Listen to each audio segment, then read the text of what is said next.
দিল্লি না ঢাকা, ঢাকা ঢাকা স্লোগানটি সম্প্রতি বিভিন্ন রাজনৈতিক সমাবেশে দারুণ সাড়া ফেলেছে। জুলাই বিপ্লব থেকে অনুপ্রেরিত হয়ে সামনে আসে এই স্লোগান। বিএনপির তারুণ্যের সমাবেশে বুধবার দলটির ভারপ্রাপ্ত চেয়ারম্যান তারেক রহমান অনেকটা এরিয়া দলের সামনে আনেন নতুন এক স্লোগান।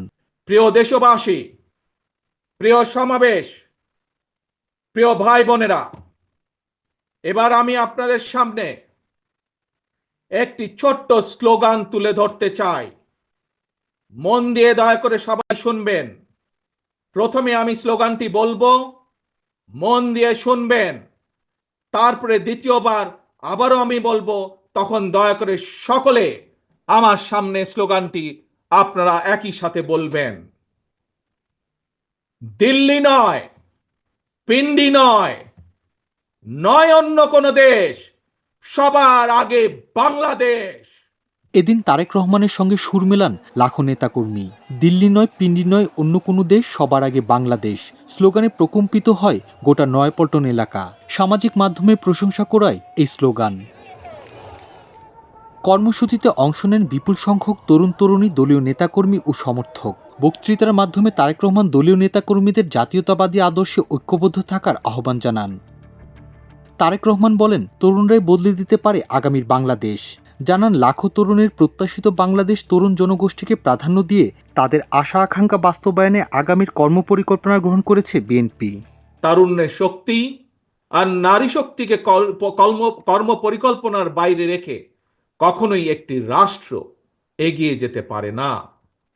এবং তাই তরুণ জনগোষ্ঠীকে প্রাধান্য দিয়ে তরুণ জনগোষ্ঠীর আশা আকাঙ্ক্ষাকে ধারণ করে বিএনপি আগামী দিনের সকল কর্ম পরিকল্পনা গ্রহণ করছে। নির্বাচন নিয়ে টালবাহানা চলছে উল্লেখ করে তারেক রহমান বলেন, আগামী ডিসেম্বরের মধ্যেই হতে হবে জাতীয় নির্বাচন।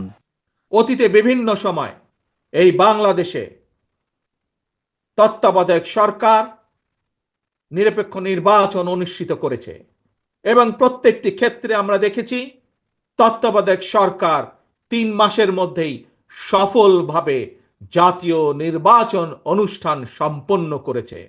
সুতরাং অতীতে এই বাংলাদেশে রেকর্ড রয়েছে 3 মাসের মধ্যে জাতীয় নির্বাচন অনুষ্ঠিত করা সম্ভব। কিন্তু আজ আমরা দেখছি 10 মাস পার হয়ে গেল, অন্তর্বর্তীকালীন সরকার নির্বাচনের দিনক্ষণ ঘোষণা করছে না।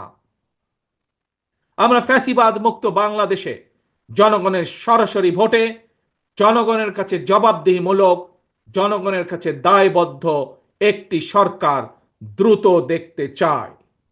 অন্তর্বর্তীকালীন সরকারের প্রতি আহ্বান, আগামী ডিসেম্বরের মধ্যেই জাতীয় নির্বাচন অনুষ্ঠিত হতে হবে। আবারও আমরা বলতে চাই, আগামী ডিসেম্বরের মধ্যেও জাতীয় নির্বাচন অনুষ্ঠিত হবে। প্রসঙ্গত, বিএনপি গত কিছুদিন ধরে ডিসেম্বরের মধ্যে জাতীয় নির্বাচনের দাবিতে সোচ্চার হয়ে উঠলেও অন্তর্বর্তী সরকারের এখন পর্যন্ত অবস্থান হচ্ছে ডিসেম্বর থেকে জুনের মধ্যে নির্বাচন। জাপান সফরে থাকা প্রধান উপদেষ্টা ডক্টর ইউনূস বুধবার যে কোনো পরিস্থিতিতে ডিসেম্বর থেকে আগামী বছরের জুনের মধ্যে নির্বাচন আয়োজনের অঙ্গীকার পুনর্ব্যক্ত করেন। এদিকে তারুণ্যের সমাবেশ শেষে অভূতপূর্ব এক দৃশ্য দেখা গেছে নয়াপল্টনে। সন্ধ্যায় বিএনপি নেতাকর্মীরা নিজ উদ্যোগে পরিষ্কার করেন সমাবেশ স্থল। মাল্টিমিডিয়া ডেস্ক, আমার দেশ।